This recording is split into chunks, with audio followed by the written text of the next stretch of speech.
Olá, sejam muito bem-vindos a mais uma videoaula da disciplina de órgãos de máquinas 1. Nesta videoaula de hoje, nós vamos dar seguimento ao estudo das ligações mecânicas, conforme já temos vindo a fazer o estudo dessas mesmas ligações, né? Em particular, vamos dar uma espécie de continuidade ao último tipo de ligação que foi por nós visto, né? Falo concretamente das ligações chavetadas, né? Ok? Em que, se vocês recordam-se, nós dizíamos que são usadas para ligar duas ou mais peças, né? Com uma particularidade de que servem para transmitir ou momentos torsores ou ainda forças axiais. Ok? Porque essa ligação era conseguida por meio de um elemento que chamamos de chaveta. Né? Dessa vez vamos dar uma espécie de continuidade, entre aspas, né? E vamos falar das ligações por veios e cubos canelados. Né? Que é uma espécie de uma extensão das ligações chavetadas, né? Que em vez de uma única chaveta sobre o veio, como com as ligações chavetadas puras, né? Nós temos uma espécie de várias chavetas sobre o veio, né? Ou, embora nesse caso concreto chamamos de dentes. Né?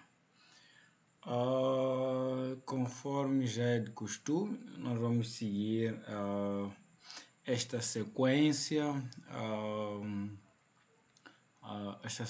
que é já muito bem conhecida por todos vocês. Vamos iniciar por uma caracterização geral da ligação em si, né? Da ligação por veios de cubos estriados ou veios de cubos canelados, e depois vamos ver os critérios de capacidade de trabalho. Né? Bom, nesta videoaula nós vamos limitar-nos somente à análise destes dois fatores, e na próxima videoaula nós vamos fazer o cálculo da ligação, né? O cálculo da resistência desse tipo de ligações.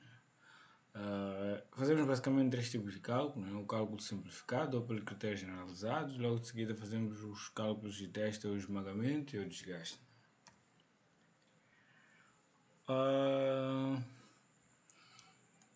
Informações gerais, né? Conforme o nome já diz, né? São ligações por meio de veios e cubos canelados ou simplesmente por veios estriados. Os veios estriados são uma espécie de veios que contêm vários dentes ao longo da superfície externa do veio. Né? E os cubos estriados, por sua vez, contêm várias ranhuras por onde os dentes né, que são contidos no veio, né, possam penetrar, e dessa forma permite-se a ligação. Né? O veio tipicamente é cilíndrico e contém dentes longos. Né? Temos tipicamente veios cilíndricos que contêm dentes longos, né, com ranhuras que se encaixam nos cubos conforme já havemos adiantado. Né? Então, conforme pode-se ver, nós temos vários dentes e os mesmos devem estar uniformemente distribuídos ao longo da superfície externa do veio ou ao longo do diâmetro. Né? Os dentes devem estar uniformemente distribuídos ao longo do diâmetro para o caso do veio, assim como as ranhuras devem estar uniformemente distribuídas para o caso do cubo. Né? Essa ligação também é normalizada, né? Em particular do ponto de vista das dimensões, entre aspas, né? E dos ajustamentos. Né? Ok? O caso do comprimento, né? Igualmente as ligações chavetadas, nós calculamos o comprimento mínimo ou podemos determinar o comprimento mínimo necessário, o comprimento mínimo do dente necessário para a transmissão da tal carga pretendida. Né? É uma espécie de extensão das ligações chavetadas, né? Com várias chavetas soldadas entre aspas sobre o veio, né? Conforme já havemos referido, né? E pelo fato de terem várias chavetas, né? Este tipo de ligações tem uma capacidade de carga um tanto que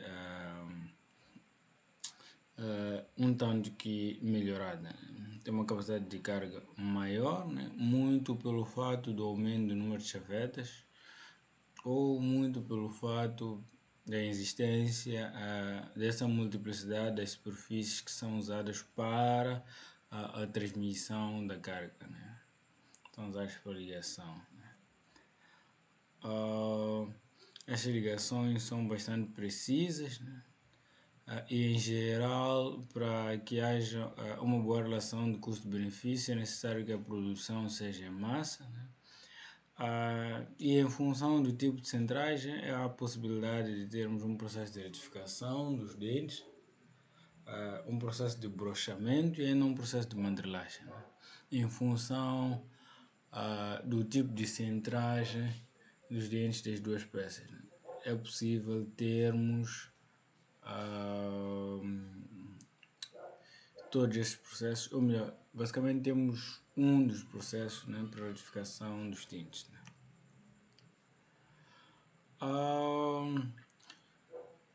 Bom, quanto à classificação, né, nós podemos olhar basicamente dois tipos de classificação, né? Segundo o número e profundidade das estrias, né, nós podemos encontrar basicamente três séries de ligações, que é a série ligeira, média e pesada, né? E geralmente o número de estrias, no caso das ligações mais gerais, né, varia de 6 até 20 dentes.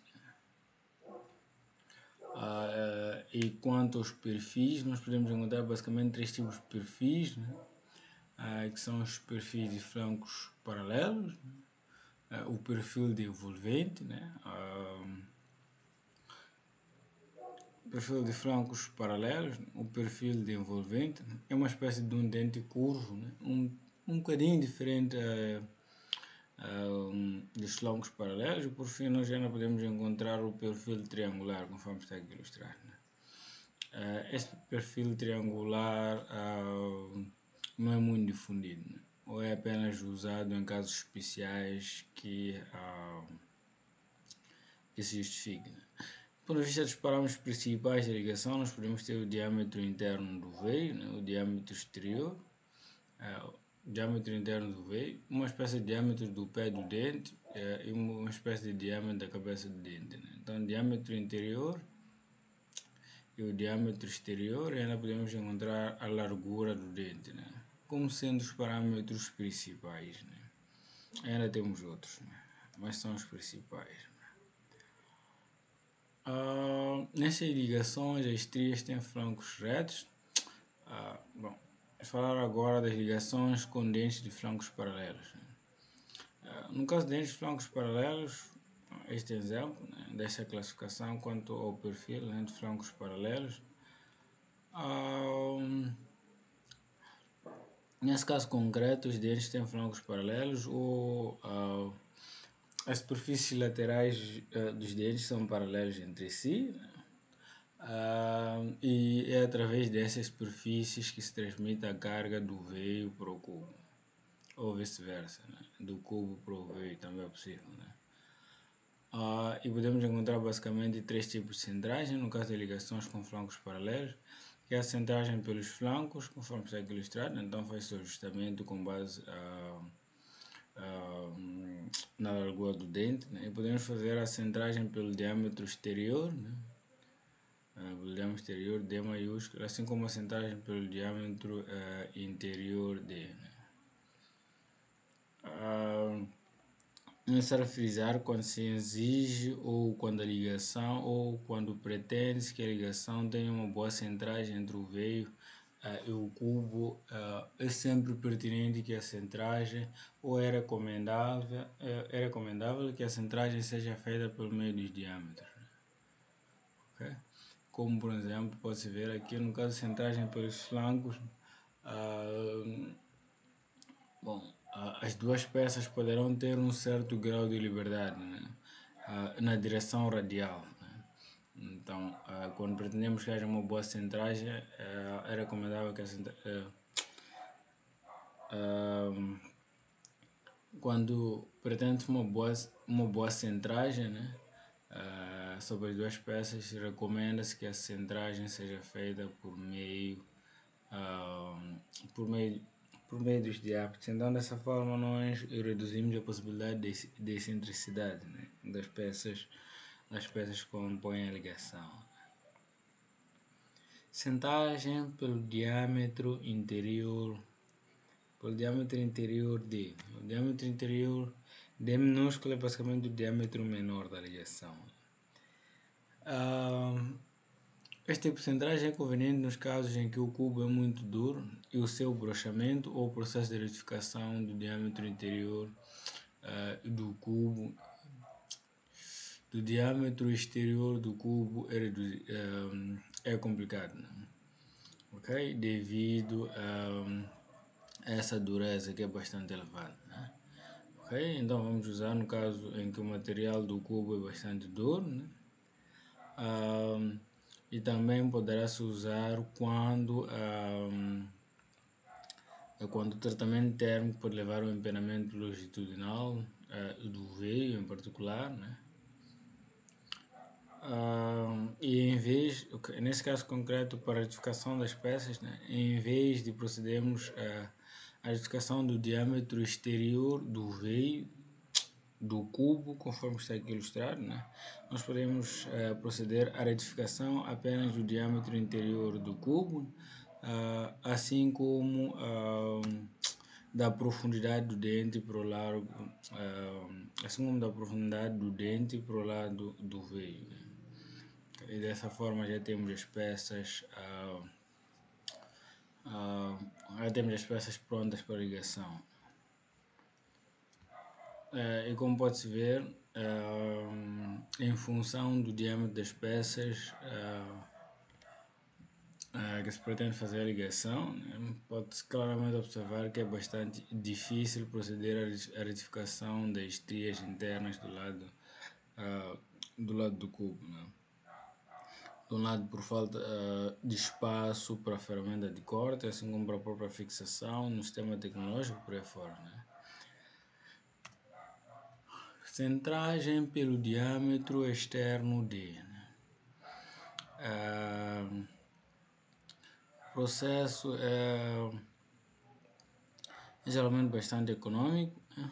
É bastante econômico e preciso, mas só pode-se usar quando o cubo não tem uma dureza bastante elevada. Geralmente recomenda-se que a dureza do cubo não seja maior a dureza Brinell do tipo 350 HB, né?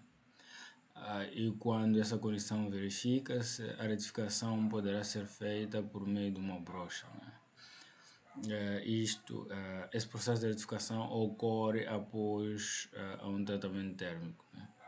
E no caso do veio, no caso do veio, nós procedemos apenas a uma retificação bastante simples, né, do diâmetro exterior do veio, né? Ok? Este tipo de ligação ou este tipo de centragem poderá ser usada poderá ser usada tanto para ligações fixas assim como ligações móveis.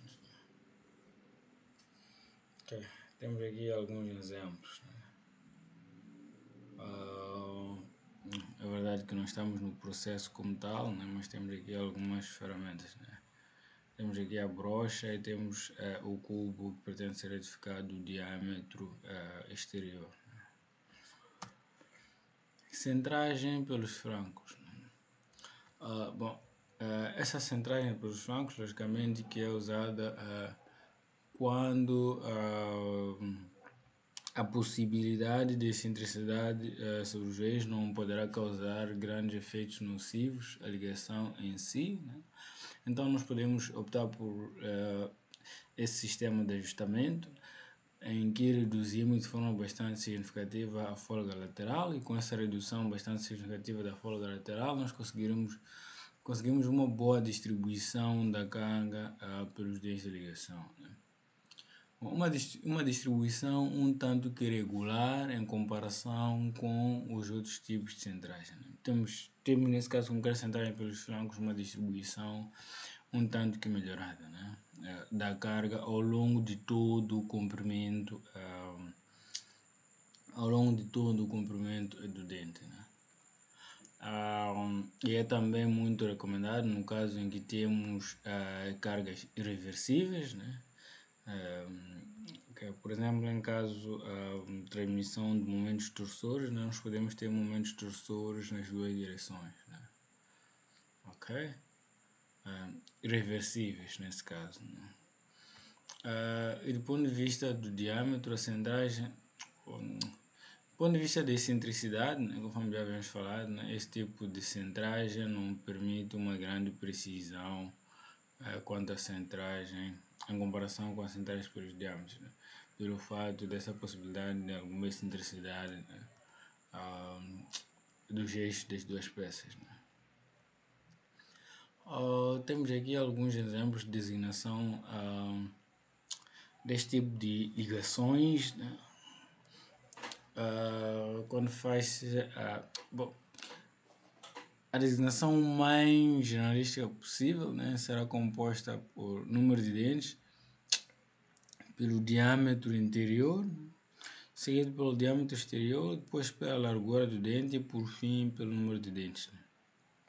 Então podemos ter a designação mais simples possível, né? Teremos 36 x40 x7 x8, né? Embora o número de dentes poderemos não encontrar, né? Ok? Mas em função da centragem particular, em função do tipo de centragem particular, nós acrescentamos uma sigla logo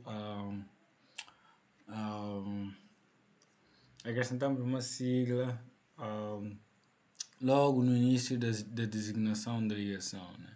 Quando temos uma centragem pelo diâmetro interior, nós acrescentamos não é uma sigla, é uma letra, desculpa, né? Acrescentamos, nesse caso concreto, quando é centragem pelo diâmetro interno, nós acrescentamos a letra D, né?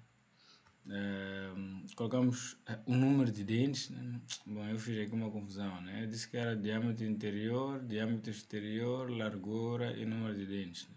O número de dentes é o primeiro, né? Então, D, o número de dentes, depois o diâmetro interior, seguido pelo diâmetro exterior, né? E por fim pela largura do dente, né? Ok? E logicamente nós evidenciamos os ajustamentos pretendidos para todas as dimensões, né? Mas damos um enfoque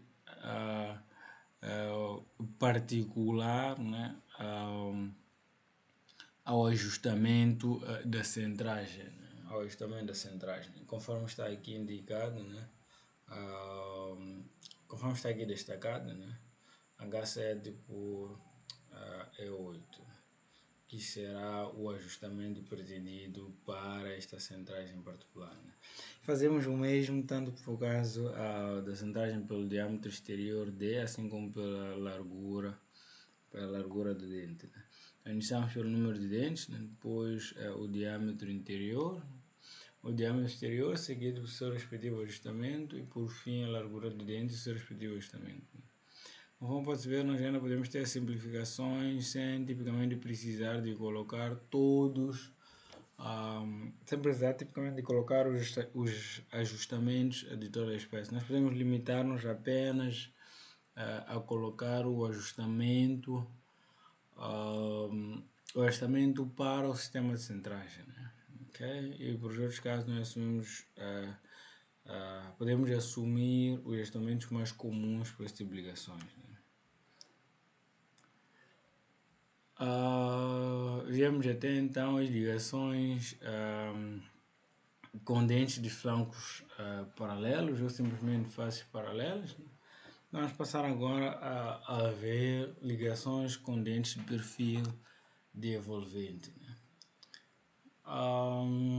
Como pode-se ver, o perfil devolvente é um tanto que inclinado. Bom, este é um perfil devolvente entre aspas, né? É mais um trapézio do que evolvente como tal, né? Mas, ok, nesse caso concreto nós assumimos que é o tal perfil devolvente, né?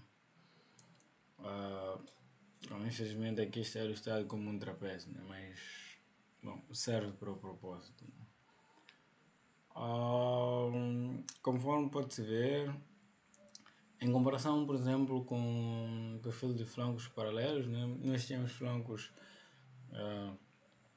paralelos, conforme o nome já diz. Né? No caso do perfil de envolvente, nós temos flancos um tanto que inclinados. Né? Então teremos flancos um tanto que inclinados. Né? Este tipo de ligações vão ser usadas para peças com dimensões bastante consideráveis. Né? Ok? Com dimensões bastante consideráveis, nesse caso será o diâmetro.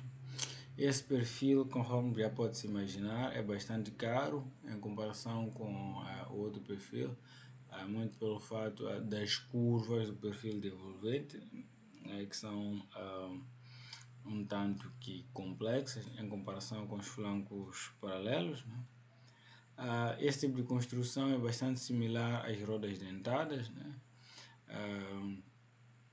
E nesse caso concreto, o dente é mais alto, é 2 vezes o módulo, enquanto nas ligações, no caso do dente das rodas dentadas, né, assumimos que o dente é aproximadamente 2 cm, enquanto que nesse tipo de ligações, por vez de cubos estriados, a altura do dente limita-se a apenas 0,9 ou até igual ao módulo. Né?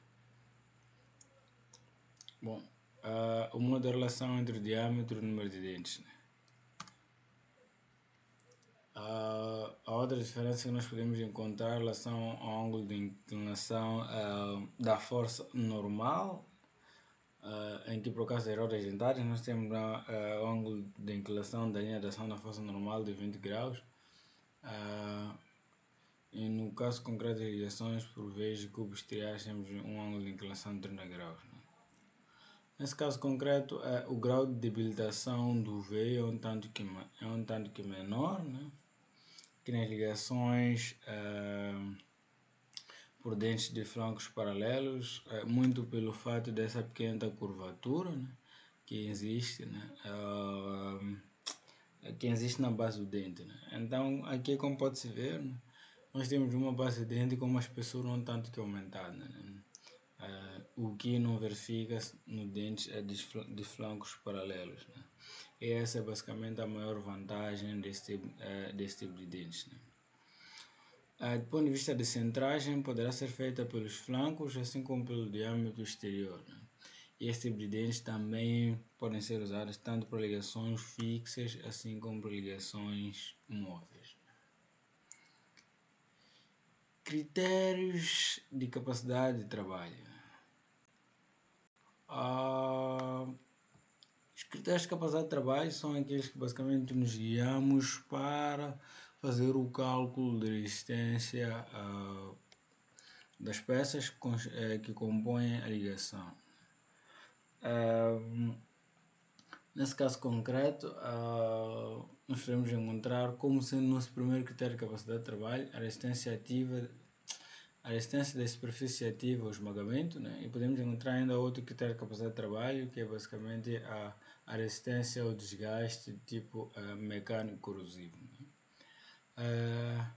Nesse caso concreto da resistência das peças ativas ao esmagamento, né? Temos basicamente duas superfícies em que temos uma área de contacto bastante considerável, em que uma pressiona sobre a outra. Né? Então é basicamente o dente, né, para o caso do veio, né, e a ranhura para o caso do cubo. Né? Então a superfície do dente, ou o flanco do dente e o flanco da ranhura comprimem-se entre si, então dessa forma geram tensões de esmagamento. Então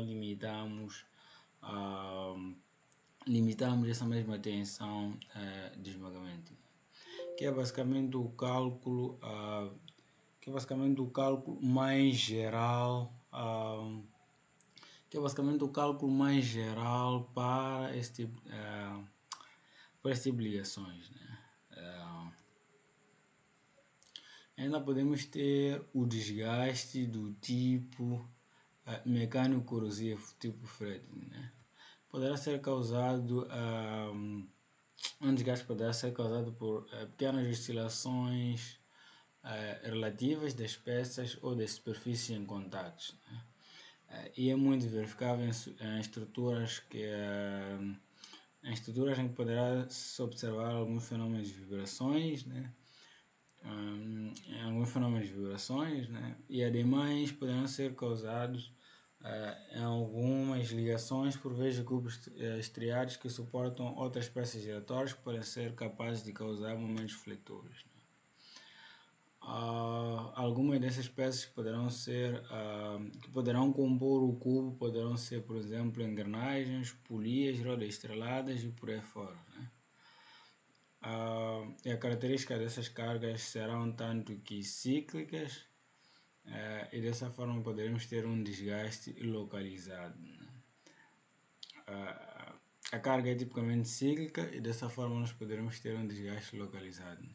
Mesmo quando os deslocamentos são de pequena magnitude, né? Conforme é sugerido, né?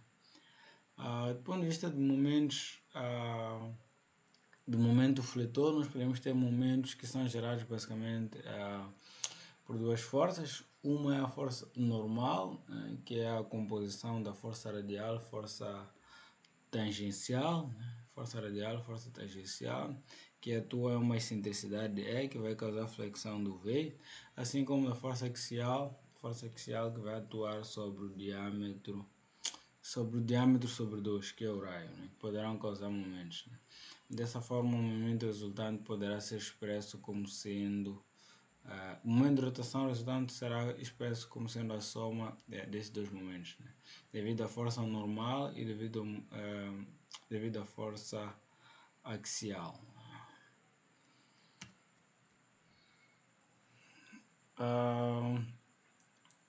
E ademais, esses momentos, além